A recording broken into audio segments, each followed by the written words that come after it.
organizaciones que auspician este evento. Fue coordinador de la segunda de la publicación, que ya lleva 2 ediciones, Democracia y Autoritarismo en América Latina, la última realizada por Calatos Ediciones en Madrid. Es autor de más de 20 libros en el área de calidad, productividad, estrategia empresarial y emprendimiento. Es miembro fundador, allí nos conocimos, del Observatorio Hannah Arendt, que se creó en Venezuela en el año 2006, de expresión libre, y miembro de SEDICE. Hoy en día, además de todas sus actividades en lo que nos ocupa desde acá de SEDES, es director de Relaciones Internacionales de esta organización, con sede en Miami, Florida, como les comenté. Así que bienvenidos todos a esta nuestra primera actividad. Bienvenido Tomás y bienvenido nuestro distinguido conferencista el día de hoy. Buenos días. Gracias. Buenos días, Alejandro. Buenos días a todos quienes están participando. Buenos días a todos los que se inscribieron, que son, repito, varias decenas. Y esta es la tercera conferencia del ciclo que ya mencionó Alejandro. Esta actividad, además de SEDES y el observatorio, la promueve la Asociación Venezolana de Sociología, el Grupo de Investigación y Migraciones que me corresponde dirigir de la Asociación Venezolana de Sociología, y Benamérica, que también está promoviendo este evento.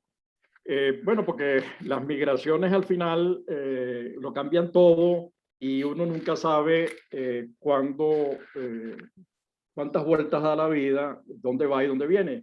Queremos aprovechar este ciclo porque la diáspora venezolana de alguna manera está relacionada con las migraciones que recibió a lo largo del siglo, a lo largo de su historia y en particular a lo largo del siglo pasado. Y de eso, y por esa razón hemos invitado al doctor José Ramón Campos. José se escribe en el caso de Galicia con X. Ese es un tema importante. Yo lo escribía con J, pero es José con X. José Ramón Campos, quien es doctor en historia, precisamente la tesis de doctorado que hizo en la Complutense está dedicada a la migración gallega en Latinoamérica, pero fundamentalmente en Venezuela. Es profesor de la Universidad de Vigo, tiene artículos y libros publicados sobre el tema migratorio y bueno, queremos agradecerle su disposición a participar, el tiempo que nos está dedicando para compartir ese conocimiento con todos los que estamos asistiendo a esta conferencia.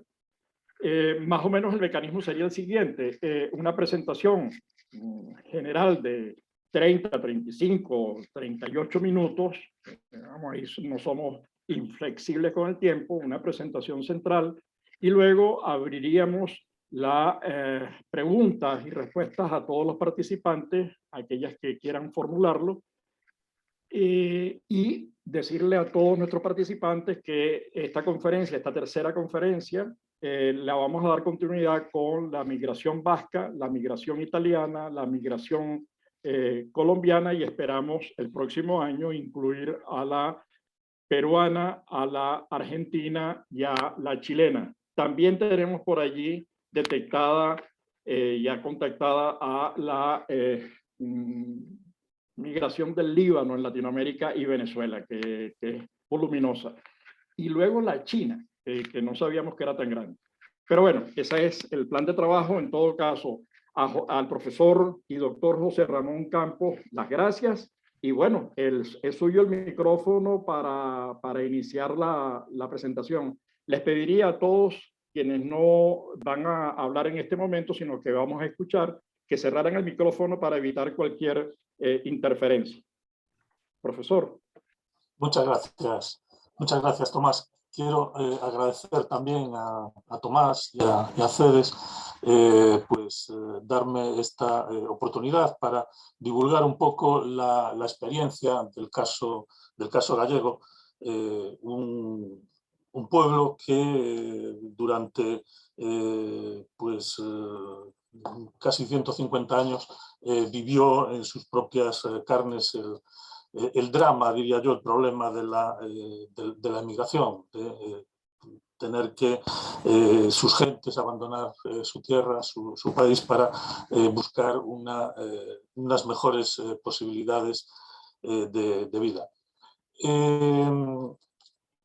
Antes, bueno, para empezar, quería hablar sobre esta presencia gallega en Venezuela y quería dar unas pequeñas pautas de cuáles fueron las causas de esta migración gallega, aunque a Venezuela es tardía, se produce a partir de el año 48 más o menos, 1948, 1950, cuando el grueso de los gallegos van a ir en mayor número hacia Venezuela. Pero antes, desde la segunda mitad del siglo XIX y sobre todo a partir de 1870, 1880, hay un proceso migratorio muy fuerte que en un periodo de menos de 100 años va a expulsar a unos 2 millones de gallegos hacia el continente americano. Es una cifra considerable porque hoy en día la población gallega es de 2.600.000 o 700.000 habitantes. Bueno, pues entre las causas que se producen en la segunda mitad del siglo XIX estarían los problemas socioeconómicos que afectan a Galicia, que en el año 1900 todavía casi el 90% de la población vive en el medio rural, con una situación de una economía basada en la agricultura, una agricultura atrasada, ruinosa, con unas técnicas de explotación muy arcaicas, donde predomina el minifundismo, la pequeña propiedad, donde hay unos impuestos que son excesivos para estas pequeñas economías campesinas, con crisis agrarias producidas por las malas cosechas. Esto da lugar a crisis alimenticias, una economía de subsistencia totalmente, donde no hay una comercialización de los productos agrícolas, todo se reduce a una economía de tipo ferial, donde no hay inversiones industriales, no hay una modernización de las explotaciones, no hay una transformación del producto agrario, no hay una industria manufacturera ni mercantil donde se puedan invertir los excedentes agrarios.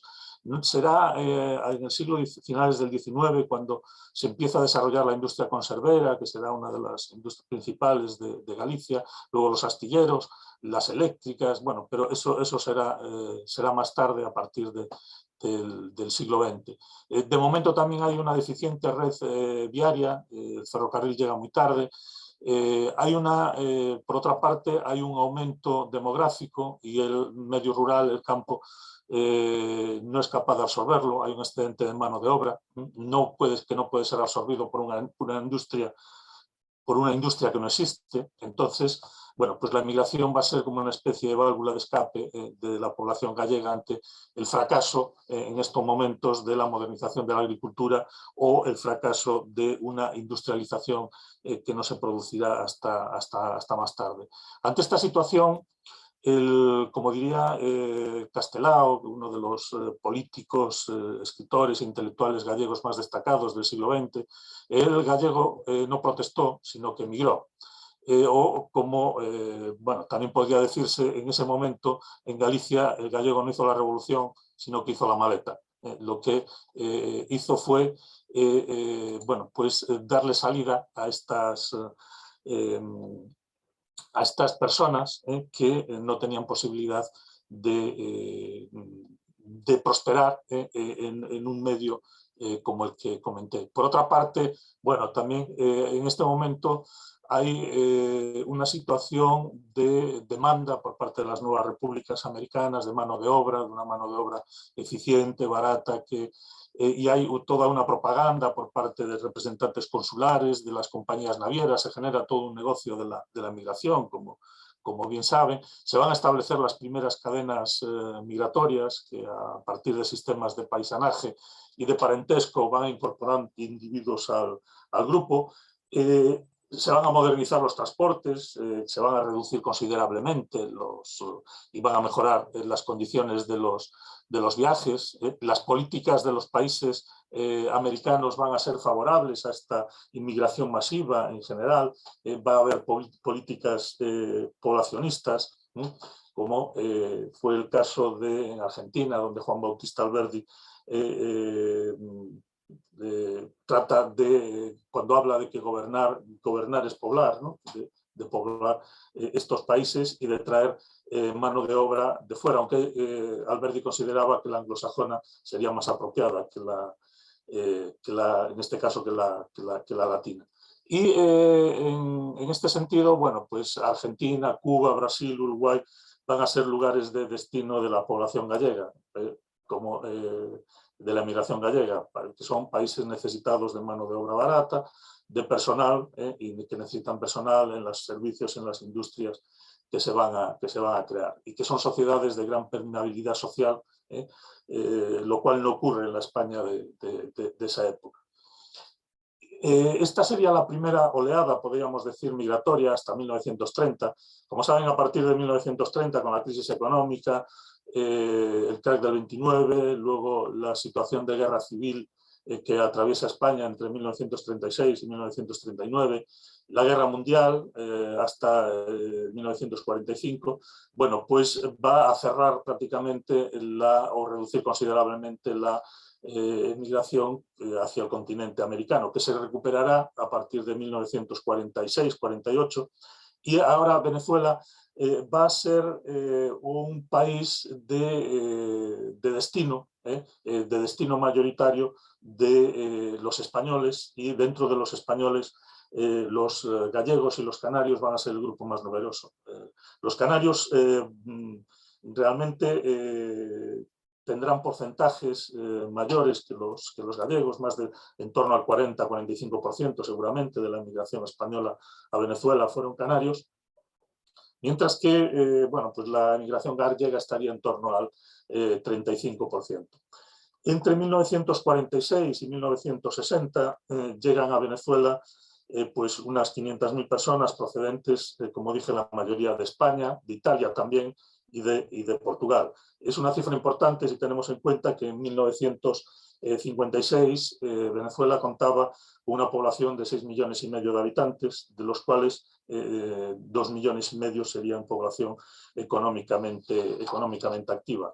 Y dentro de estos europeos, españoles, italianos y portugueses, los españoles van a ser el grupo más numeroso, seguido de cerca por italianos y en menor medida por los portugueses. Según las estadísticas de migración que manejamos para esta época, la migración española, estaría en torno a la migración que fue controlada o que figura en las estadísticas de salidas de migrantes desde España, está en torno a los 216.000 españoles.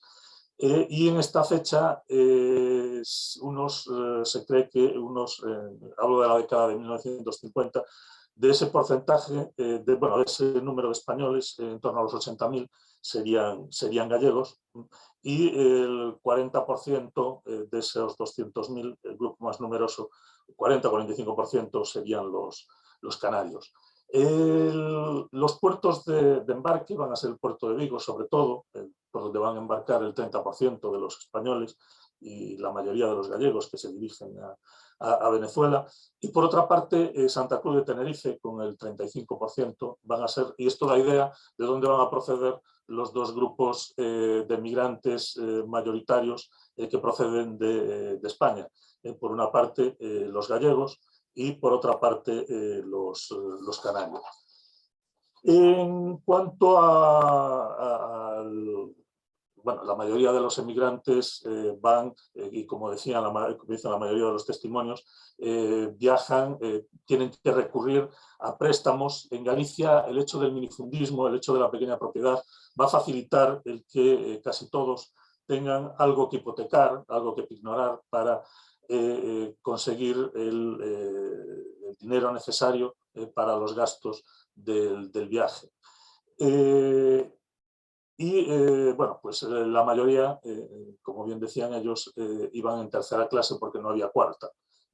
En la década de los 50 el precio, sobre todo en la primera mitad de los 50, el precio del pasaje oscilaba entre los 4.000 y las 6.000 pesetas, lo cual era una cantidad que no estaba al alcance de la mayoría de las economías campesinas, por lo cual tenían que recurrir a la hipoteca de alguna propiedad ante prestamistas.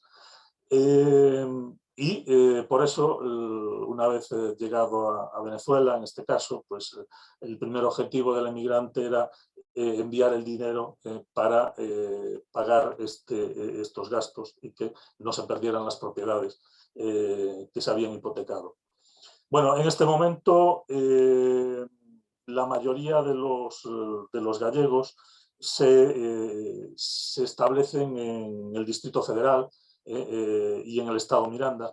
El 76% aproximadamente se instalaría en el área metropolitana de Caracas, atraídos por las actividades comerciales e industriales que se están desarrollando en este momento. No voy a entrar en las causas de atracción, podríamos decir, porque bueno, todos sabemos cuáles fueron, todos saben cuáles fueron por la situación de Venezuela ante el auge del petróleo y de la explotación del petróleo. Está sufriendo una profunda transformación económica.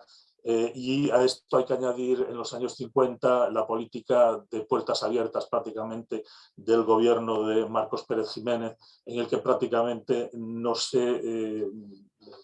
requisitos para entrar en el país eran mínimos, las facilidades eran enormes. Y hay una fuerte demanda de mano de obra a la que, bueno, para tratar de llevar adelante este programa de grandes obras públicas y de transformación de infraestructuras que se están llevando a cabo en el país.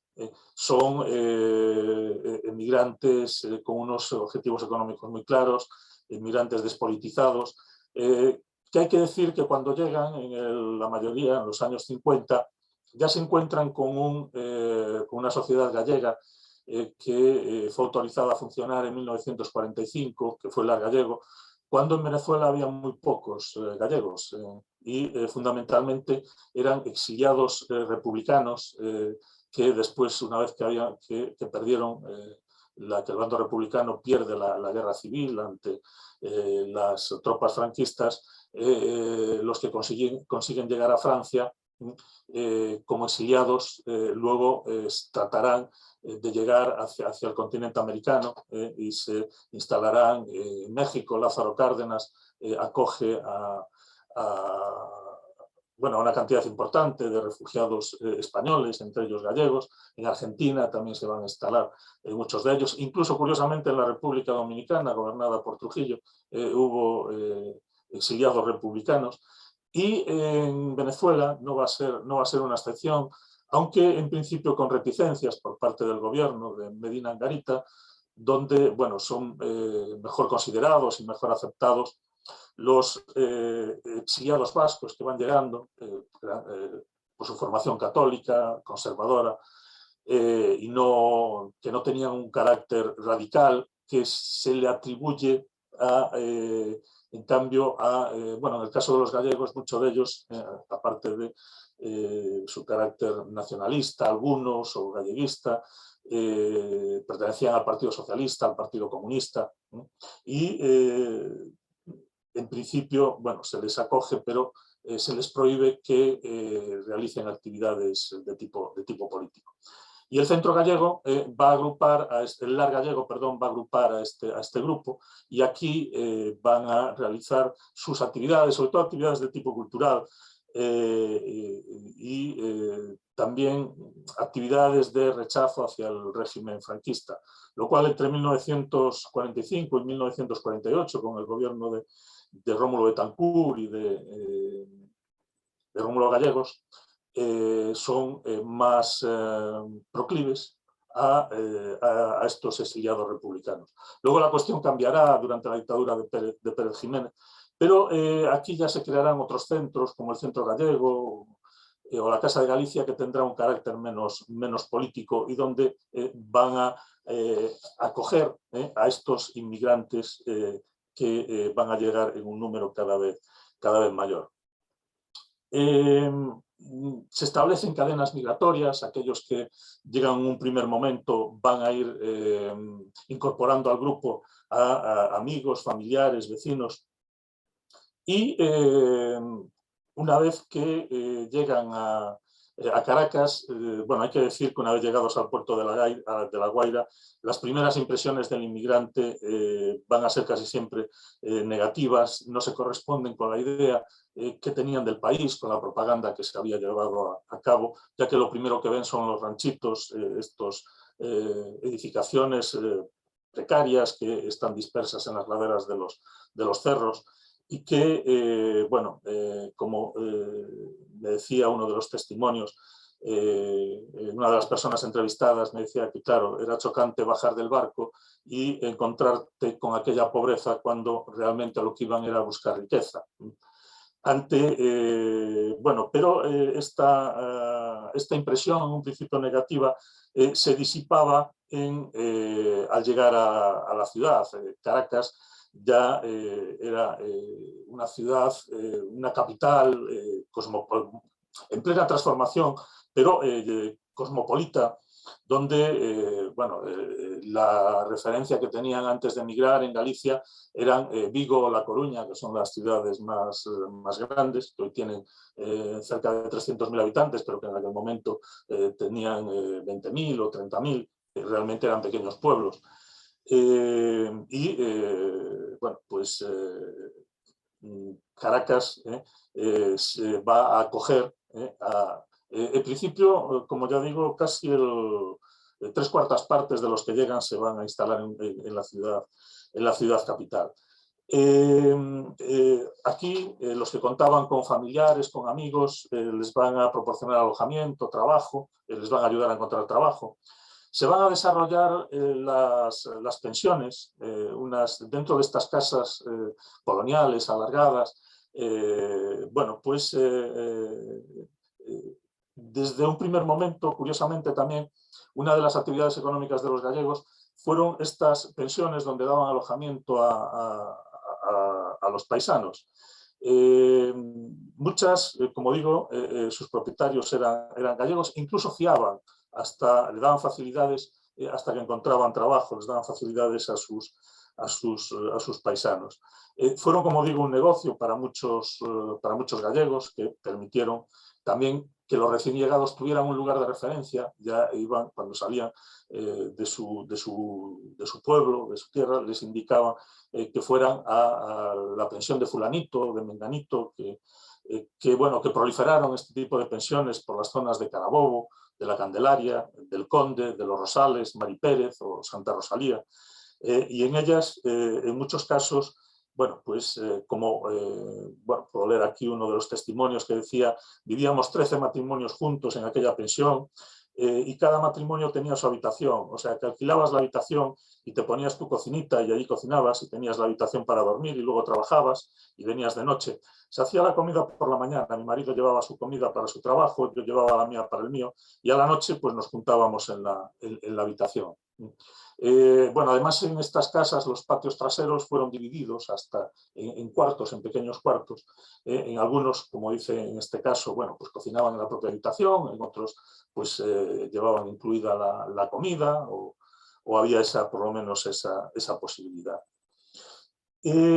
También existió, para aquellos que no tenían referencias o que no tenían posibilidades económicas, en los años 50, en Sarria, en una barriada situada en las proximidades de la avenida Andrés Bello, unos barracones para alojar a los inmigrantes que llegaban en condiciones precarias, sobre todo a los que llegaban dentro de una inmigración dirigida por el gobierno, y que bueno, pues eran llevados a este lugar antes de radicarse en otras zonas del país. Ahí también iban, me contaban algunos gallegos que iban allí de vez en cuando para a ver si había algún paisano y facilitarle la posibilidad de salir ya con un trabajo, bueno, o facilitar la posibilidad de un alojamiento o de un trabajo. Bueno, pues a la llegada normalmente son acogidos, bueno, pues aquellos que tienen referencias o van a estas pensiones, como decía, y donde suponen una novedad, donde van a ser visitados por los vecinos y conocidos para que la situación en aquel momento, como todos sabemos, no era como ahora, la facilidad de las comunicaciones que tenemos ahora. De aquella, bueno, pues los recién llegados iban comunicando la situación, aportando noticias sobre la familia, cómo quedaba la familia, cómo iban las cosas en Galicia. Las cartas, bueno, pues tardaban en llegar. Y bueno, pues era también una fuente de información sobre la situación en Galicia. Y bueno, a la llegada se va a producir un choque cultural importante. La mayoría procede de un medio rural y debe adaptarse a vivir en un medio urbano, debe desempeñar normalmente una actividad diferente a la que tenían, una dieta diferente, aunque bueno, tratan de mantener sus propias comidas en lo posible, sobre todo en las pensiones que eran propiedad de gallegos.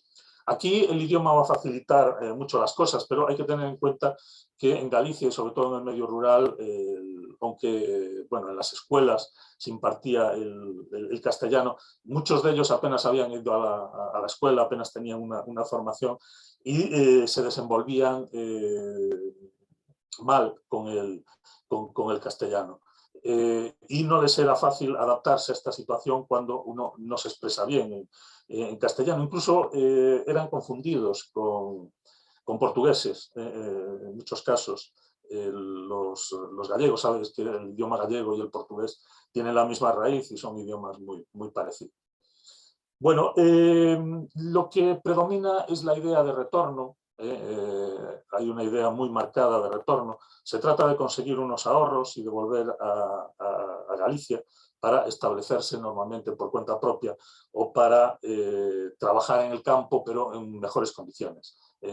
Aumentar las propiedades, poder mecanizarlas, modernizar la casa, o hacerse una nueva, etcétera, etcétera. Y la idea, por tanto, era gastar lo menos posible, porque bueno, el esfuerzo por ganar bolívares, contaba con la ventaja de que el bolívar en estos años tenía al cambio una situación ventajosa. Un bolívar eran casi 20 pesetas, lo cual bueno, les proporcionaba margen de maniobra. Creo que con respecto al dólar era un dólar 3 bolívares, lo cual bueno, les daba un margen importante. Y la idea era ahorrar lo máximo posible. Incluso, bueno, me hablaba una señora que me decía que a veces que en su tiempo libre que lo que hacía era dar paseos, sentarse en un banco y que incluso no se permitía el lujo de tomar un helado porque le parecía muy caro.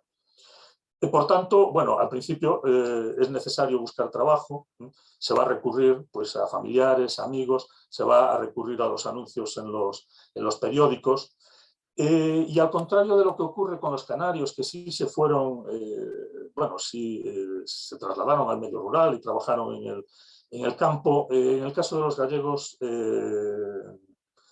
no ocurrió así. En general, los pocos que fueron a trabajar la tierra, las condiciones le resultaron muy duras. Uno incluso nos comentó que un hijo suyo se murió de paludismo, que la vida en el campo era muy difícil y que decidieron dejar el campo y trasladarse a Caracas. En la ciudad, como decía, no tienen mayor preparación ni cualificación profesional, por lo que van a realizar trabajos humildes, casi siempre en el medio urbano, cualquier tipo de trabajo. Hay una férrea capacidad de trabajo, están acostumbrados a trabajar en Galicia, en el campo, y el trabajo del campo era duro. Lo que pasa es que las condiciones climatológicas eran muy diferentes, ellos no estaban acostumbrados a las condiciones y al calor que es habitual en Venezuela. Para muchos, los primeros trabajos fueron en la construcción, para otros en el servicio doméstico, sobre todo las mujeres, casi la mayoría de las que llegaron trabajan en el servicio doméstico. Los hombres también, como criados, como jardineros o como choferes. Y las mujeres como sirvientas o como cocineras o como niñeras. Esto normalmente, al residir en la casa donde trabajaban, pues le permitía ahorrar todo lo que ganaban y ahorrarlo y enviarlo a su tierra. También trabajaron como conserjes, como porteros de condominios. En este caso también era común, si se trataba de matrimonios, que el marido trabajara como conserje y la mujer pues que se dedicara a coser para los vecinos o a hacer trabajos de ese tipo. Pero bueno, también hubo, como decía, fundamentalmente en la construcción, como albañiles, también como carpinteros, trabajaron como peones, como camareros, como jardineros, en el transporte público, también como conductores de carritos o taxistas, etcétera, etcétera, etcétera. Pero la idea era cambiar, establecerse por cuenta propia. La posibilidad era arriesgado y podía ser incluso peligroso, pero ofrecía unas posibilidades de mayor beneficio económico. Aunque, bueno, si el negocio fracasaba, evidentemente se podía perder todo lo que se había ganado. Y lo normal es que después de llevar una vida austera, con privaciones, viviendo en pensiones, no gastando más que lo imprescindible, trabajando duro, pues muchos consiguieron unos ahorros y algunos deciden regresar a su tierra y otros establecerse por su cuenta. Esta fue la idea de muchos de estos emigrantes. En aquel momento los sectores criollos no estaban interesados por el pequeño comercio y fueron los extranjeros, en este caso, bueno, yo me refiero al caso de los gallegos, pero hubo italianos, hubo portugueses, hubo españoles del resto que se establecieron por su cuenta. También los hubo que se dedicaron a la venta a domicilio, vendiendo diversos artículos, vendiendo telas, y luego muchos de estos que vendieron telas crearon almacenes en la ciudad. A diferencia de los italianos que se especializaron, sobre todo en los años 50, en compañías constructoras y restaurantes, y los portugueses que van a controlar sobre todo panaderías y abastos, los gallegos no van a demostrar demasiada predilección por ningún ramo especial dentro del comercio, salvo en contadas ocasiones. Hay importantes negocios gallegos en la hostelería. La zona de la Candelaria estaba llena, hoy ya no sé cómo, hace ya 7 años que no voy por Venezuela, pero hubo un tiempo en que en la Candelaria había cantidad de restaurantes gallegos, igual que en Chacao o en diferentes zonas de la ciudad. Fueron restaurantes que además hicieron a mi modo de ver, una importante contribución a la cocina criolla, con, bueno, dentro de mariscos, carnes a la parrilla, etcétera, etcétera. Y además de la hostelería, también con hoteles, además en la fabricación y venta de muebles va a haber una presencia gallega importante, ferreterías, propietarios de ferreterías, agencias de festejos. Hablábamos antes de uno de los principales empresarios de este sector, que fue el creador de Festejos Mar. Bueno, pues como comerciantes de telas, como decía, que empezaron vendiendo tejidos casi casa por casa y yendo por el interior del país, y que acabaron montando cadenas de establecimientos como Pepe Ganga, Almacenes Cortés, Almacenes La Oferta, Almacenes El Fortín, que fueron algunos de los más representativos, sobre todo en la capital. En la industria destacó Manaplas, fundado por Saturnino Cuquejo, fallecido recientemente, que fue uno de los empresarios más dinámicos en el país. Y bueno, pues lo habitual era formar sociedades, la mayoría entre entre paisanos, aunque también las hubo con españoles de otras comunidades. Y normalmente también los traspasos se solían hacer entre paisanos. Un caso curioso que a mí me llamó mucho la atención es el del Junquito, un pueblo situado a 20 kilómetros de Caracas en dirección a la colonia Tovar, a medio camino a la colonia Tovar, donde en 1980, de 79 familias que residían en el pueblo, 46 eran de origen gallego, o sea, unas 170 personas de un total de 320, que en su tierra, bueno, pues en Galicia habían sido agricultores y que aquí se dedicaron a vender comida.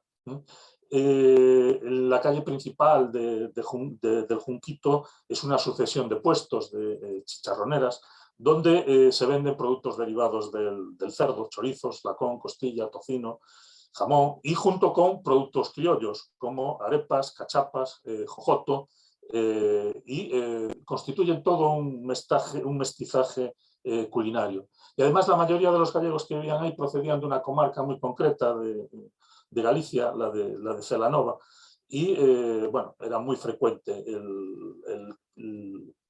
el traspaso de negocios entre paisanos, aunque la última vez que estuve allí ya me pareció ver que la mayoría de los negocios ya no había tantos gallegos entre los empresarios de la zona.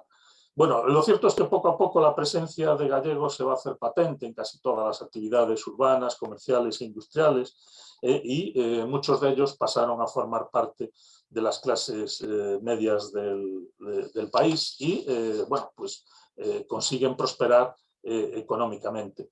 Desde el principio, desde el primer momento, fue habitual el envío de dinero a Galicia, primero para pagar las deudas generadas y después para la compra del pasaje y todo lo relacionado con el viaje, ayudar a la familia a comprar tierras.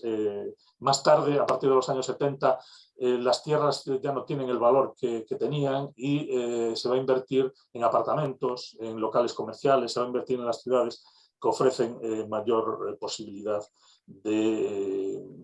bueno, que es una inversión mucho más fiable y mucho mejor. También van a ver, porque no todo es trabajar, aunque el trabajo es principal, lo principal, hay momentos de ocio donde la reunión de gallegos en diferentes plazas de Caracas, en la plaza, en el Carabobo, en el Parque Carabobo, en el Parque de la Candelaria, en la Plaza Altamira, van a ser frecuentes sus momentos de ocio libres de trabajo. Era habitual que se reunieran en estas plazas y que se comentaran bueno, cuestiones relacionadas con su vida en Galicia.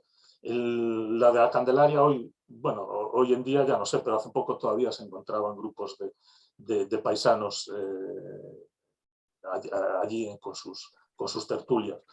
El Centro Gallego también va a ocupar las actividades en la Hermandad Gallega, va a ocupar un lugar importante. Van a seguir utilizando su idioma entre ellos, aunque con sus hijos suelen hablar en castellano. Van a tener dificultades para integrarse en el país, aunque bueno, en la primera generación realmente no existe una integración, aunque sí hay una adaptación que está en función también de la situación económica. Cuanto mejor sea la situación económica, evidentemente mejor o menos son las dificultades para adaptarse, si se tienen unos ingresos estables o un lugar digno para vivir. También van a mantener un comportamiento endogámico en general. Los matrimonios entre paisanos van a ser lo habitual. Con respecto a la nacionalización, que hay momentos determinados que tienen un índice de nacionalización alto, en muchos casos está relacionado con la ley del trabajo del 75%, en la que los 75% de los trabajadores de cualquier empresa debían ser venezolanos. E incluso, bueno, pues los propietarios de determinadas empresas pues también debían serlo. En un principio tenían que renunciar a la nacionalidad española, pero luego con los acuerdos de doble nacionalidad esto ya no fue necesario.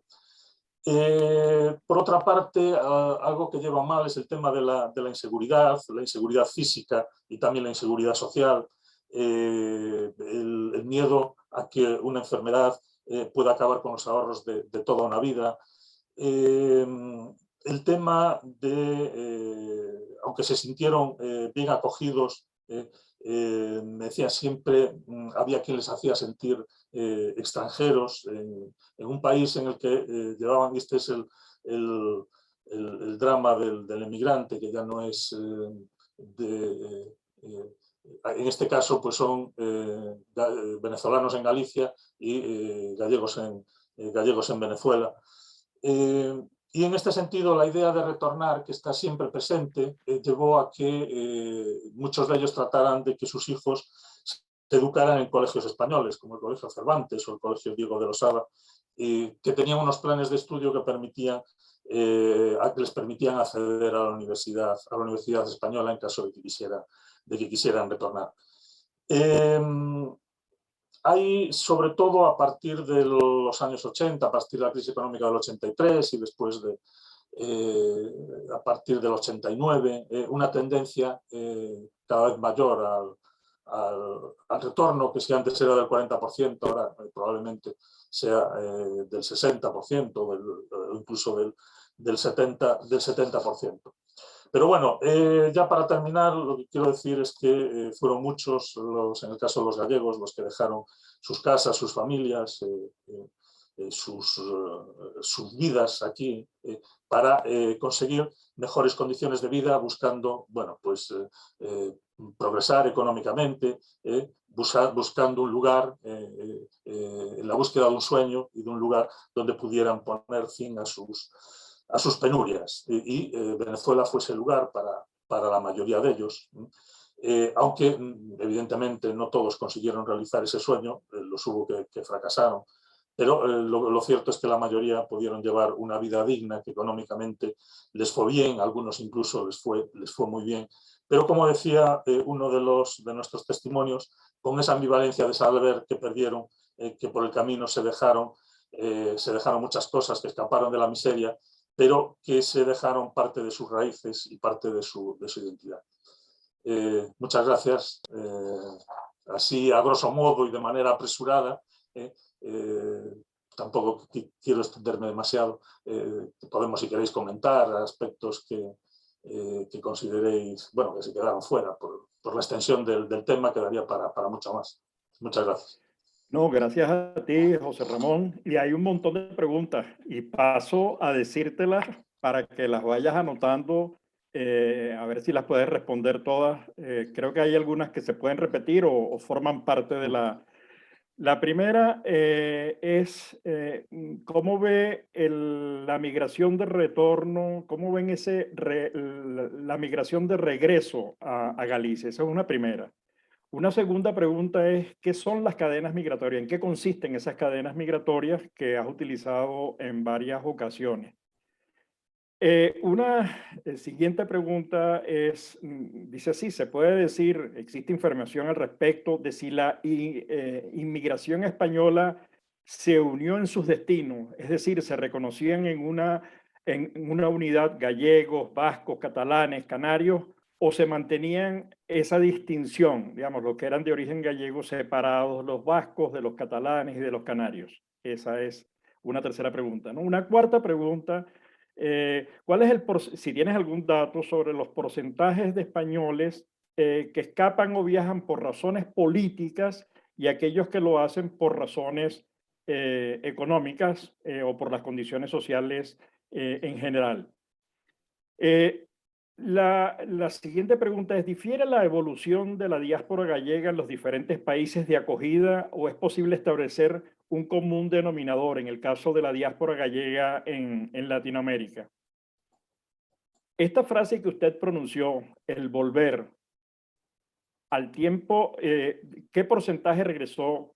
¿Cuántos, como usted dice, se establecieron? Y por otra parte, hoy día, en el caso venezolano, es importante la cantidad de descendientes que han regresado a Galicia. ¿Tiene datos de quiénes han regresado, de cuántos han regresado gallegos o su descendencia?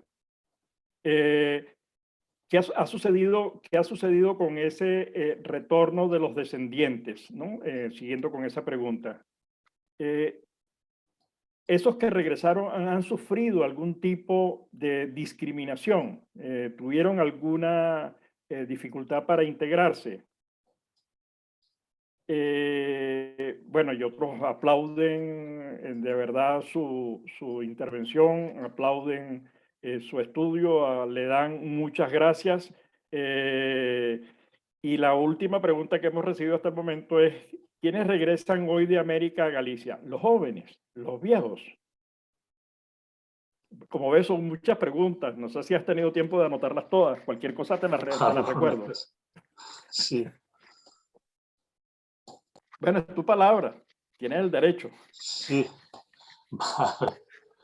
A ver, sobre la migración de retorno, es un tema que todavía hay mucho por estudiar. Yo todavía empecé, pero no tuve ocasión todavía de terminar y no tengo muy claro cómo se ve hoy en día. Yo creo que es más, yo soy historiador y trabajo un poco con cuestiones más bueno, históricamente más, con procesos más largos. Pero yo creo que hoy es más un trabajo de sociólogos ver cómo está afectando al retorno. Habría que distinguir, por una parte, los retornados de primera generación, aquellos que se marcharon en los años 50, que luego retornaron, bueno, los hubo que estuvieron muy poco tiempo en Venezuela, que estuvieron 1 año, que estuvieron 5, que estuvieron incluso 10. En ese caso, bueno, pues las cosas no cambiaron mucho, simplemente, bueno, su situación económica mejoró y pudieron establecer negocios o mejorar sus condiciones de trabajo en el campo. Los que ya tardan más de 20 o 30 años, la situación ya tiene poco que ver con la Galicia que dejaron, porque hay un cambio muy grande en la sociedad gallega de los años 50, cuando marcha el grueso de la migración a Venezuela, a los años 80, cuando España entra en la Comunidad Europea, cuando sufre atraviesa un proceso de desarrollo económico, de desarrollo de sus infraestructuras, esa sociedad de los años 80, 90 o incluso ahora la del siglo XX, 21, poco tiene que ver con la Galicia rural, atrasada, con unas comunicaciones lamentables, donde no había prácticamente, donde se empezaba a generar algo de industria en Vigo, por ejemplo, con el sector conservero o el sector naval, pero donde el atraso todavía era considerable.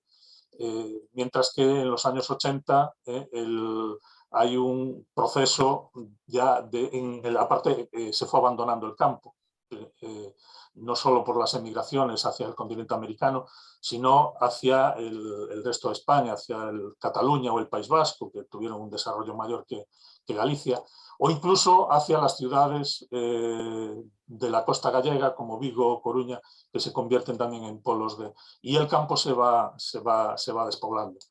Entonces, dada la procedencia de la mayoría de estos emigrantes, poco tiene que ver ya. Y aparte, también con el tema del retorno, no se ve igual, creo yo, aquel que vuelve ya con una posición económica consolidada, que tiene aquí, muchos de ellos aprovecharon para hacer su casa en su lugar de origen, o comprarse un apartamento en Vigo porque tiene mejor clima, o en Coruña, o aquellos que vienen ahora, o sea, que vinieron, digo ahora, después de los años 90, del pasado siglo y estas 2 décadas hay un mayor retorno, pero ya de los hijos de aquellos que marcharon en un primer momento, ¿no? Pero bueno, por lo que decía que los que se fueron en primera generación no tienen necesidad de trabajar, no suponen una competencia en el mercado laboral, mientras que los que vienen más jóvenes sí suponen una competencia y en ese sentido, bueno, yo creo que hay un poco, está en función también de la situación económica, ¿no? El que tiene una buena situación económica y todo eso es aceptado sin mayor problema, pero el que no la tiene le va a costar. Le va a costar acceder al mercado laboral si no tiene contactos, le va a costar, bueno, no sabría. Yo creo que incluso Tomás tiene mejor información que yo con respecto a los españoles y a los canarios sobre el tema del retorno. No, pero te están preguntando a ti, faltan varias respuestas, falta la de las cadenas, Sí, falta sí, de sí, la... sí, sí, sí, sí, sí, sí. Así que, Sí. no, pero nosotros estamos aprovechando ahora aquellos octogenarios y nonagenarios que han retornado y a sus descendientes. Estamos haciendo unas entrevistas de vida que son fabulosas, porque vamos a hacer ese estudio de los retornados de España, Portugal, Italia, Colombia, Chile. Lo estamos haciendo, está en un proyecto que está avanzando y esperamos publicar resultados dentro de poco. Pero por favor, sé tú el que es nos un respondas el tema, montón no, de es que es un preguntas que tema te muy hice. interesante, que a mí me resulta muy interesante y que me gustaría, bueno, cuando tengáis resultados y todo eso, que poder compartirlos con vosotros. Yo conozco algún caso, por ejemplo, bueno, de unos emigrantes de primera generación que se marcharon, que hicieron allí su vida, que tuvieron una posición económica solvente, que se hicieron una casa en su lugar de origen y que llegó un momento en que pudieron permitirse ir y venir todos los años. Pasaban lo que es el invierno de aquí en Venezuela, o sea, estaban en Venezuela desde octubre hasta marzo, abril, y venían en el mes de marzo más o menos y se quedaban en Galicia hasta octubre. Sus hijos bueno, pues, se quedaban tenían negocios, pues se incorporaban al negocio familiar o bueno, tendrían sus profesiones y establecían sus familias en Venezuela. Lo que pasa es que luego llegó un momento de una situación de crisis en que estos hijos se vienen para Galicia con sus hijos. Y aquí, gracias a la situación que tenían los padres, y que los padres pueden establecer algún tipo de negocio o pueden van a tener un colchón sobre el que manejarse. Luego ya los nietos, pues bueno, se incorporarán al mercado laboral por otras vías. En este sentido, bueno, esa es mi percepción. Sobre el tema de las cadenas migratorias, bueno, aquellos que por cualquier circunstancia emigraban en un primer momento, la situación, esto se genera ya en el siglo XIX, en el caso de Galicia y de la emigración que hubo a Argentina, a México, a Cuba, a Brasil. Y además se produce un fenómeno curioso, porque los de un pueblo determinado pues emigraron a Argentina y los del pueblo que está a 20 kilómetros emigraron a México. Bueno, porque en un momento determinado una de las personas de los primeros que marcharon, que se estableció pues en Argentina, bueno, pues le fue bien y fue incorporando al grupo, fue llamando a su familia, a sus vecinos, a sus amigos, y se va generando todo un efecto llamada que va incorporando a este grupo a los lugares y a los conocidos de un mismo pueblo. En el pueblo de al lado, pues este primero igual no se marchó a Argentina, se marchó a Brasil. Y bueno, pues pasó algo parecido, que fue incorporando a emigrantes y se forman estas cadenas que unos van llamando a otros, y son las llamadas cadenas migratorias, que van incorporando continuamente a emigrantes al proceso. Hay un caso curioso aquí en la provincia de Ourense, que es el de un pueblo que se llama Avión, que no tiene nada que ver con los aviones, que se llama Avión por el río, que hay un río Avia y del río viene el nombre de Avión. Pues se fueron a México. Hicieron grandes fortunas en México, varios de ellos, y fueron llevando, y es uno de los pueblos donde puedes encontrar chalés con helipuerto, donde, bueno, uno de los más famosos, que se apellida Vázquez Raña, que tiene unas empresas en México, bueno, pues que trajo a Carlos Slim, por ejemplo, todo lo traía en el verano aquí a comer a su casa. Y en este sentido, la población la mayoría de los habitantes de este pueblo se fueron yendo. Algunos retornaron, otros no llegaron a marchar, pero la mayoría de los que se marcharon se fueron a México. En el caso de Venezuela hay también comarcas enteras. El caso, por ejemplo, de los que tenían las chicharronerías en el Junquito, pues muchos de ellos eran de una zona muy concreta de la comarca de Celanova, como dije antes. Y bueno, se iban llamando unos a otros, los negocios se los iban vendiendo unos a otros, y se van formando así estas cadenas que van incorporando pues cada vez más miembros al grupo. Otra cosa, el tema de la emigración española, si es una emigración unida o no. En principio, bueno, cuando hay un grupo reducido de españoles, pues se unían formando una sociedad española, independientemente de que hubiera vascos, catalanes, andaluces, etcétera, etcétera. Luego estos grupos, bueno, pues iban incorporando individuos entonces iba aumentando el número de catalanes, o el número de vascos, o el número de gallegos, que era frecuente que se escindieran o que siguieran formando parte de esta sociedad madre, podríamos decir, pero que establecieran una sociedad de forma paralela de gallegos. En este caso, digo de gallegos porque hay el chiste de que si se encuentran dos gallegos, pues montan una sociedad, una empresa, vamos, y si juntan tres, forman un centro gallego. Pero es que dentro de los gallegos existe en Venezuela la Hermandad Gallega, que agrupa a todos los gallegos. Pero dentro de la Hermandad Gallega están los naturales de la provincia de Pontevedra, los de la provincia de Ourense, los de la provincia de A Coruña y los de la provincia de Lugo, que cada uno tiene su propia también específica. Pero no solo eso, sino que igual los naturales de Celanova tienen su propia pequeña asociación dentro del grupo.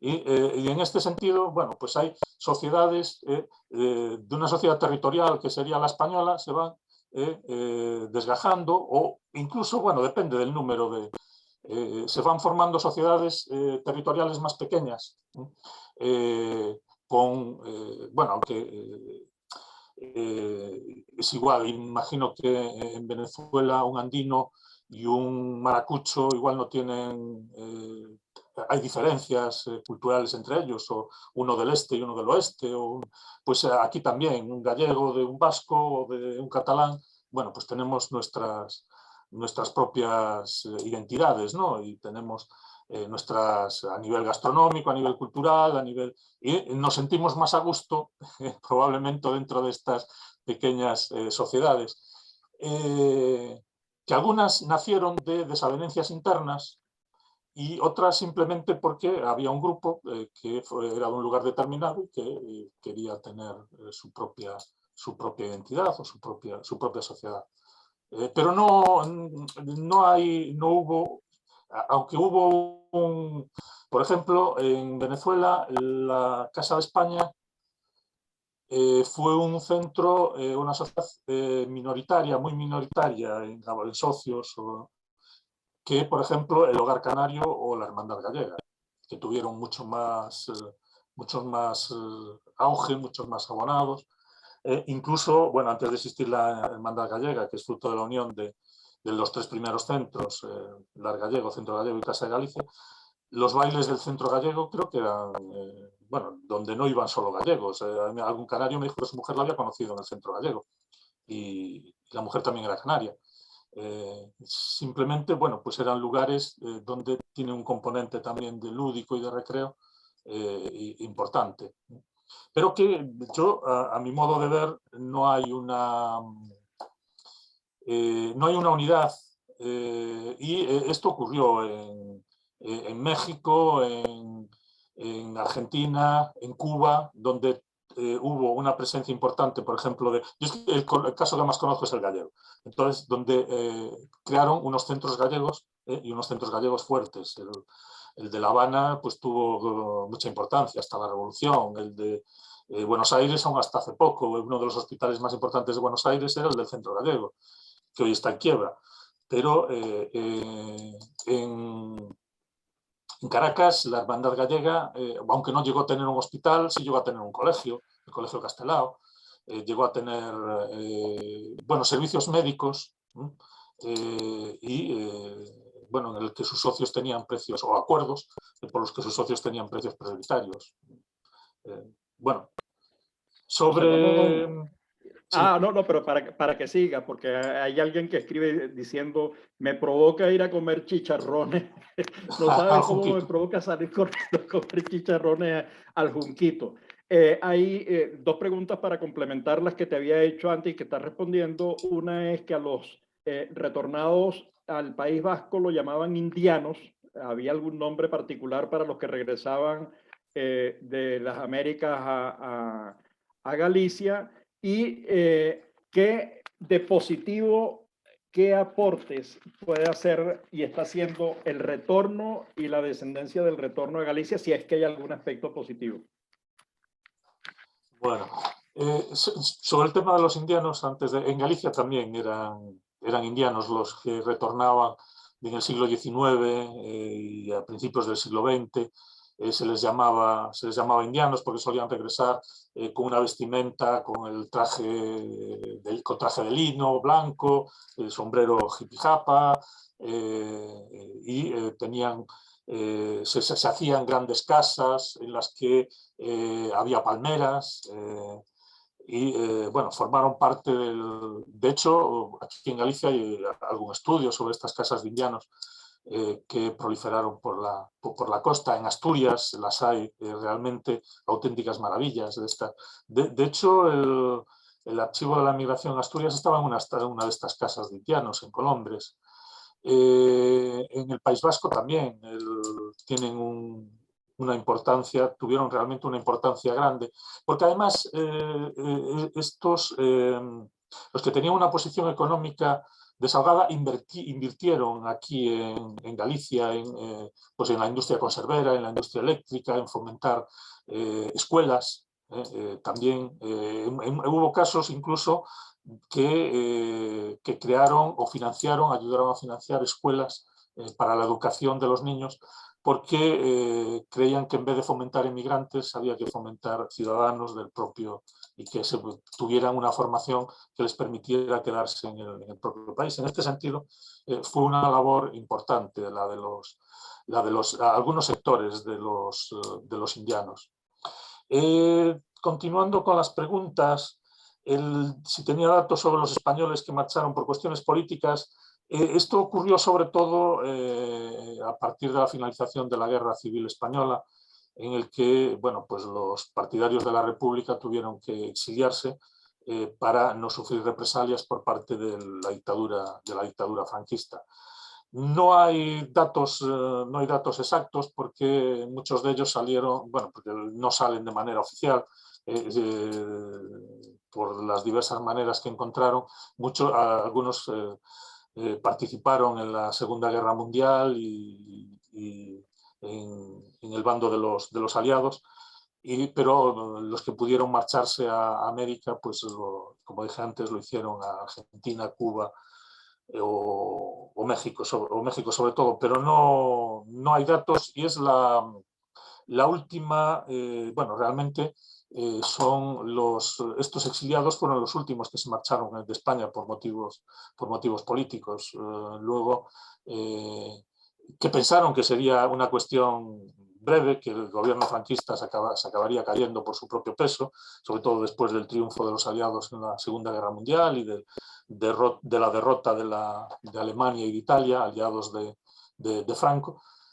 Pero al final se vio que el dictador murió en su cama, y una vez perdidas ya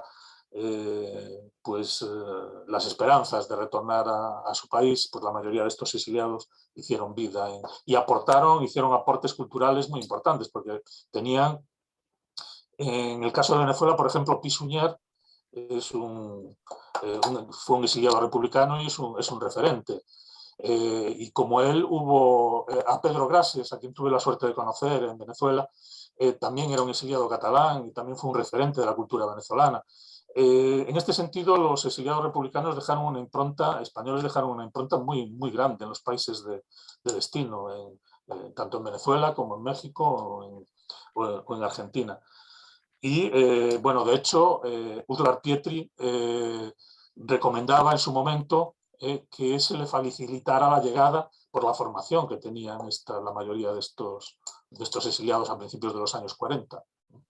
Entonces, bueno, en este sentido, lo que no tengo son datos numéricos, vamos, pero a nivel, no fueron muy numerosos, pero sí fueron muy importantes a nivel pues, cultural, a nivel de la medicina o a nivel del papel que tuvieron en los diferentes países de acogida.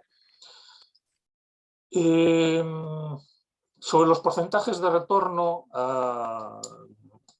en el caso de los gallegos, en principio era del 40%, en torno al 40%, hasta los años 80, que luego aumentó considerablemente por la situación económica y política de Venezuela a partir de los años 90 y estos años del siglo XXI. La cantidad de descendientes que regresan a Galicia cada vez es mayor, a partir también de los años 90, que regresan los emigrantes de primera generación, 80, 90, pues también sus hijos van retornando a partir de estas primeras décadas del siglo XX. Además, bueno, tengo que decir que a nivel político, aunque hubo excepciones, y de hecho hubo, que yo sepa, 2 o 3 ministros gallegos en el gobierno de Chávez, Farruco Sesto, que es de Vigo, y de hecho creo que ahora está viviendo en Vigo, y un par de casos más creo que fueron que participaron en el gobierno bolivariano. En general, la emigración gallega se muestra muy crítica con el chavismo. Hay un retorno de los hijos y de los nietos que se habían quedado en Venezuela en los años 90, muchos bueno, pues la mayoría, sobre todo descontentos por la situación económica, ¿no? Y también muchos de ellos, o algunos de ellos, por la situación política. ¿Cómo son acogidos aquí? Bueno, pues ya dije, en principio son bien acogidos, sobre todo, bueno, los que marcharon de primera generación, evidentemente, los hijos son también gallegos, bueno, en general yo creo que son bien acogidos por la sociedad gallega, aunque siempre hay excepciones, siempre hay intolerancia, ahora vemos que aquí en España, que pensamos que estábamos a salvo de la extrema derecha, cada vez tiene un papel más. Bueno, de momento en Galicia no tiene representación, porque aquí el Partido Popular se agrupa a todos los sectores de la derecha. Y esta derecha, podríamos decir, más violenta, no tiene representación, pero no estamos libres de que la tenga. Pero son estos sectores los que contribuyen con sus bulos, con su desinformación, a que los retornados y, por supuesto, los inmigrantes vienen a quitarle el trabajo a los que vivimos aquí, bueno, que no debería o debería restringirse la inmigración. Hay momentos, yo digo, por suerte en Galicia tampoco me he puesto en la piel que se de un inmigrante, ¿no?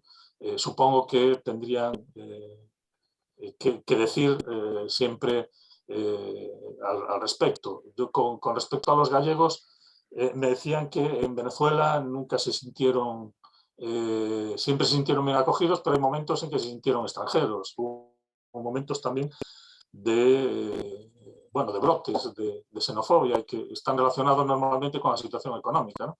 Cuando la situación económica es mala, pues el extranjero sobra, parece que sobra, y se le echa la culpa de la situación que se vive. Entonces, bueno, yo pienso, y además, bueno, los extranjeros aquí y los retornados que acceden al mercado laboral, si tienen un título universitario, pues tienen que, ante el Ministerio de Educación aquí, se puede convalidar, se puede homologar, pero si no, pues tienen que hacer, en la hostelería hay una presencia muy grande de latinos. Y ahora, y aquí yo creo que por la vinculación de Venezuela, de Galicia y Venezuela, pues se aprecia también una presencia cada vez mayor de venezolanos. Ya no solo descendientes, como digo, de aquellos gallegos que emigraron, sino venezolanos que no tenían, en teoría, ningún tipo de vinculación familiar con Galicia, ¿no? Y Bueno, no sé si queda digo, algo ahí pendiente. sí, yo creo que me preguntaban si hay discriminación con respecto a los retornados. Yo creo que más o menos Sí, lo de respondí. contestar. Yo creo que en principio no la hay, pero bueno, cada uno tiene su corazoncito y seguro que hay momentos determinados que se siente discriminado, ¿no? Yo, evidentemente, lo ideal es, nosotros fuimos un pueblo emigrante y ahora los gallegos estamos olvidando de que fuimos un pueblo emigrante y de que los inmigrantes que tenemos aquí, que vienen como se marcharon ellos. Y aunque cuando le dices eso a uno que fue migrante, le dice que no, que es diferente, que él marchó en otras condiciones y que decía, yo creo que no, que las condiciones son las mismas. A ti tu tierra te expulsó en un momento determinado y tuviste que buscarte la vida y buscar la manera de prosperar en otro lugar. Y que, bueno, pues estas personas están haciendo lo mismo aquí. Y además están haciendo trabajos que en este caso pues el gallego medio no realiza, en el cuidado de ancianos o en el servicio doméstico o en la hostelería o no sé, y muchos de ellos en una economía sumergida, en precario, sin seguridad social y pagándole lo menos posible, que es lo triste de la situación.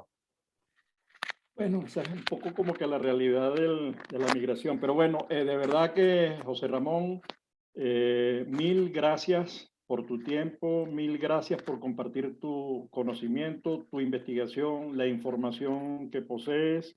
Nosotros, por supuesto, Gracias a vosotros. abiertos a seguir con el tema. Veo un rasgo parecidísimo. La diáspora gallega migra de una dictadura y de una condición política terrible y de una condición económica terrible. Venezuela migra de una dictadura y de una condición económica, yo creo que la peor que ha conocido país alguno en el mundo occidental, 80% de caída del PIB. Digamos, ya eso es una cifra extraordinaria.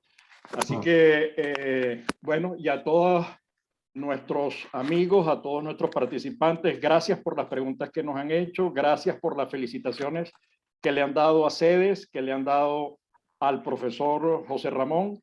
Bueno, y seguimos en esta actividad en las próximas semanas y los iremos anunciando. Y bueno, gracias José Ramón y Alejandro, para que usted cierre el evento. Gracias a ustedes, excelente, me encantó oír esto, muchísimas gracias. Bueno, lo que tengo yo que decir es agradecer enormemente a José su participación.